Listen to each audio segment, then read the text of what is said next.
Halo, jumpa lagi bersama kami berdua di Sapa Indonesia Malam.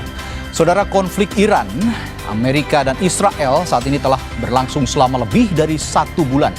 Serangan demi serangan terus digencarkan baik oleh Iran maupun Amerika Serikat dan juga Israel yang menyasar kekuatan militer masing-masing pihak. Namun kini rencana serangan mulai berubah haluan.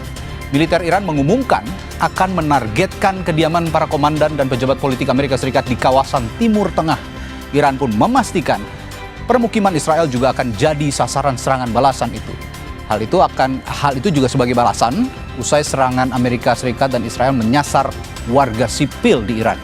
Informasi yang juga jadi sorotan, saudara, pemerintah Indonesia berencana untuk mengeluarkan kebijakan work from home, di mana langkah ini dilakukan sebagai upaya untuk menekan penggunaan BBM, mengantisipasi krisis energi global imbas konflik Iran versus Amerika Serikat dan Israel.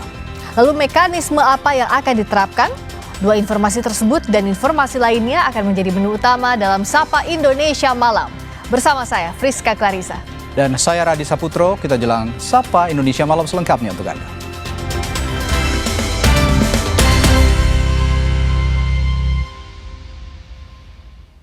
Saudara, Angkatan Bersenjata Iran melancarkan gelombang ke-88 dari operasi True Promise 4 yang menargetkan posisi Amerika Serikat dan Israel.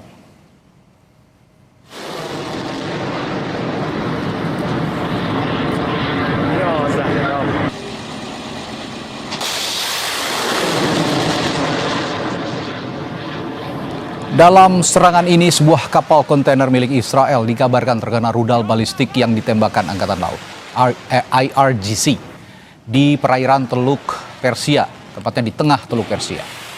Selain itu, rudal juga ditargetkan ke marinir Amerika di pesisir Uni Emirat Arab. Iran juga mengklaim dalam serangan ke-88 ini juga menargetkan 2 radar peringatan dini di pangkalan Amerika Serikat.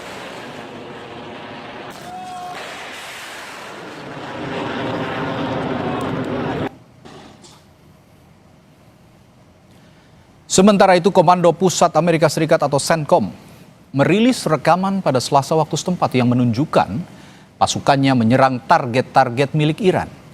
Dalam rekaman memperlihatkan serangan yang menghantam truk, kendaraan, dan sebuah pesawat. Tanggal dan lokasi pasti dari video yang dibagikan CENTCOM ini masih belum dapat diverifikasi secara independen.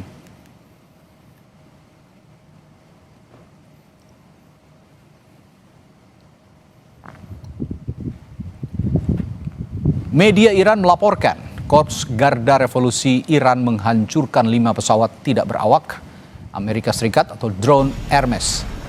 Hancur usai digagalkan pasukan Iran. Puing drone Hermes Amerika Serikat mulai dari rangka, baling-baling hingga serpihan kabel pun dikumpulkan. Sehari sebelumnya Press TV juga merilis rekaman saat Iran menembak jatuh drone Amerika Serikat di wilayah Fars.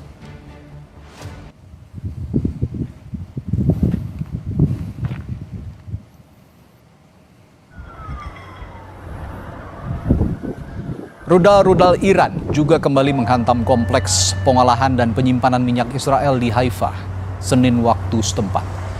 Israel mengklaim sejumlah rudal berhasil dicegat, namun pecahannya tetap mengenai fasilitas tangki dan penyulingan minyak Israel di wilayah itu. Rekaman video menunjukkan sebagian kilang minyak Bazan terbakar dengan kepulan asap membumbung tinggi. Terletak di wilayah Teluk Haifa, kilang Bazan adalah salah satu dari 2 kilang minyak yang beroperasi di Israel.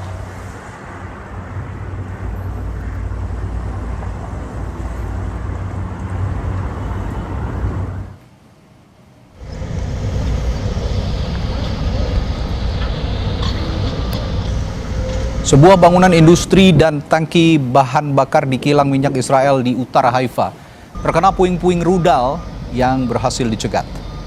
Belum dapat dipastikan apakah rudal ini ditembakkan dari Iran atau oleh militan Hizbullah, karena keduanya dilaporkan melakukan serangan yang sama di waktu yang bersamaan, dan Dinas Pemadam Haifa menyebut kebakaran berdampak langsung pada tangki penyimpanan bensin di dalam area pabrik, menyebabkan asap tebal dari atap bangunan dan area sekitarnya. Menteri Energi Israel Eli Cohen mengatakan tidak ada kerusakan pada fasilitas produksi dan pasokan bahan bakar.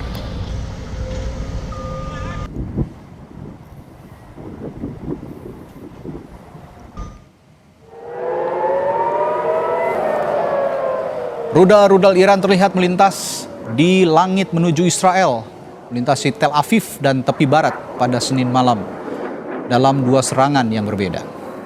Militer Israel menyatakan kedua serangan rudal ini berasal dari Iran. Tidak ada laporan mengenai kerusakan maupun korban jiwa dalam serangan yang terjadi selama 30 menit ini.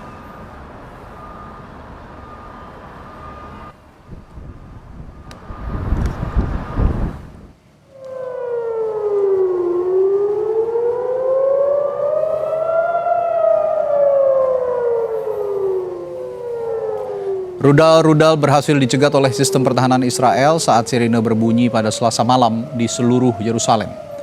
Konflik yang telah berlangsung selama sebulan ini telah menyebar ke Timur Tengah. Kelompok Houthi di Yaman mendukung Iran, ikut menembakkan rudal dan drone ke Israel dalam beberapa hari terakhir. Sementara Turki melaporkan sebuah rudal balistik yang diluncurkan dari Iran telah memasuki wilayah udara Turki sebelum ditembak jatuh oleh pertahanan udara dan rudal NATO.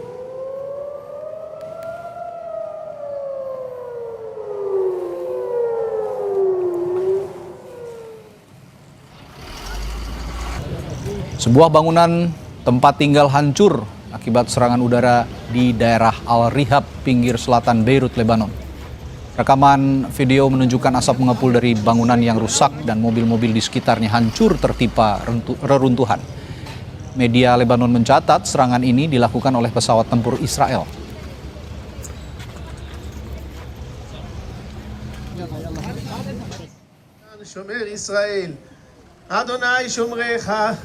Saudara, seorang tentara Israel yang tewas akibat tembakan Hizbullah pada hari Senin waktu setempat dimakamkan di Holon, Israel. Keluarga dan kerabat turut menghantarkan Sersan Liran Ben Zion.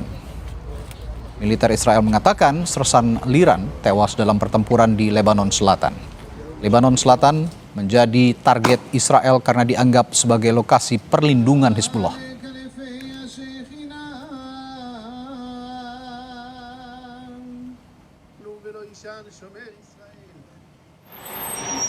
Pasukan militer Israel melakukan penjagaan di lokasi dekat perbatasan Lebanon. Hal ini dilakukan di tengah Israel yang terus melakukan serangan udara ke Lebanon dan rudal-rudal Hizbullah menghujani Israel Utara. Lebanon terseret ke dalam perang regional sejak 2 Maret ketika Hizbullah yang didukung Iran menembakkan rudal ke Israel.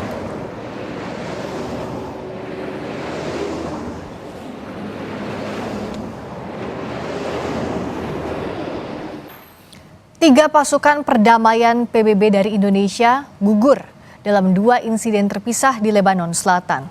Sebelumnya, jurnalis dan tenaga medis di Lebanon juga meninggal dunia dalam serangan Israel. Sekjen PBB Antonio Guterres mengutuk serangan Israel di dekat markas besar UNIFIL di Naqoura yang menyebabkan gugurnya 3 prajurit TNI bertugas dalam misi perdamaian. Pernyataan Guterres disampaikan dalam konferensi pers selama KTT ASEAN di Vientiane pada hari Jumat. Guterres juga mengatakan bahwa serangan melanggar hukum humaniter internasional, sehingga pasukan penjaga perdamaian harus dilindungi oleh semua pihak yang terlibat dalam konflik. Insiden ini tidak dapat ditoleransi dan tidak boleh terulang. I condemn the fact that there was shooting against the UN premise, wounding 2 peacekeepers, which is a violation of international humanitarian law. Peacekeepers must be protected by all parties of the conflict. And what has happened is obviously condemnable. There was naturally a reaction from many sides in solidarity with the peacekeepers that were wounded, and in telling Israel very clearly that this incident is intolerable and it cannot be repeated. Dalam keterangannya, Wakil Sekjen PBB untuk Operasi Perdamaian, Jean-Pierre Lacroix,